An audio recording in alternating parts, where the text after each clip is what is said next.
A AP9 chegou pisando forte ao pleno da corporación con 3 mocións, unha do BNG, outra do PSOE e outra da Marea, onde con matices se solicitaba a transferencia desta infraestructura e a paralización da suba no tramo da peaxe de Pontevedra a Vigo. Pois bueno, fagan as contas, fagan as multiplicacións, e isto é a galiña dos ovos de ouro, é un filón, é o tesouro de rande que temos aí, non está no fondo do mar, como dixemos, está arriba na superficie, cruzando a ría, o botín, ademais, para que estes piratas, porque non se lle pode chamar de outra maneira, piratas, porque ademais o accionista mayoritario de Itinere chámase Capital Corsario, que xa hai que ter jeta, podían por lo menos cambiar o nome, porque veñen aquí a facer piratería, a roubar, con roubos legalizados, amparados polos boletíns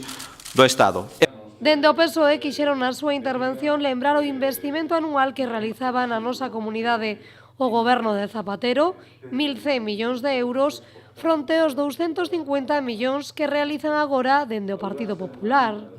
Non pedimos nin siquiera que se iguale esa capacidade, pero cun pequeno incremento dese orzamento do Estado en Galicia podería levarse a cabo as medidas que contempla esta moción e podería librarse aos conductores que transitan habitualmente pola AP9 dunha suba que é absolutamente inxusta, que está moito por riba do que sube a calidade, do que sube a capacidade de vida e a capacidade de ingreso dos cidadáns deste país e, desde logo, que duplica prácticamente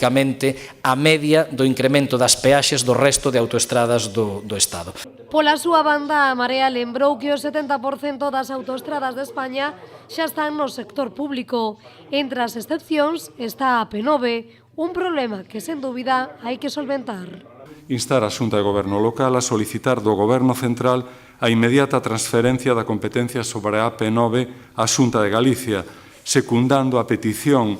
nese sentido que xa se fixo desde o Pleno do Parlamento Galego por acordo unánime e non é algo que deba inventarse só para nós, pola nosa cara bonita, xa se fixo con outras infraestructuras similares a outras comunidades autónomas e nós non somos menos que ninguén. Ciudadanos dixo que votaría a favor destas mocións, pero sempre cando se aprobe a emenda que eles presentaron e que así foi, centrada en axilizar o no dos bombeiros e o acceso á Ponte das Correntes. Dicho esto, nosotros vamos a apoyar las 3 mociones, incluso la moción del bloque nacionalista, aunque con matices, igual que decía el Partido Socialista, básicamente porque recoge lo que Ciudadanos ya ha solicitado en el Congreso, señor Vara.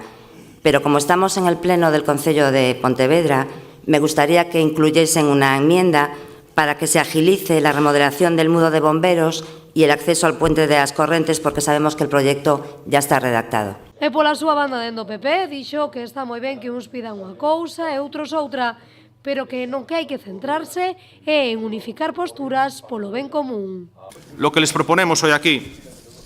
es tratar de llegar a un acuerdo. Creo que de lo que hemos analizado hay 2 puntos en lo que todos estamos o podemos estar de acuerdo, y son estudiar ese sistema de bonificación, pedirle al Estado que estudie un sistema de bonificación de peajes en función de la frecuencia, en función de los kilómetros recorridos. Y en segundo lugar,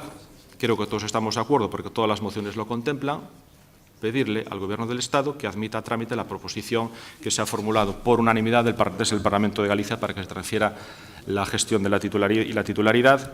y además sin que esto le cueste un euro a las arcas de los gallegos. Finalmente, estas 3 mocións da AP9 saíron adiante cos votos a favor de todos os grupos, agás o Partido Popular, que se abstivo na votación das mesmas.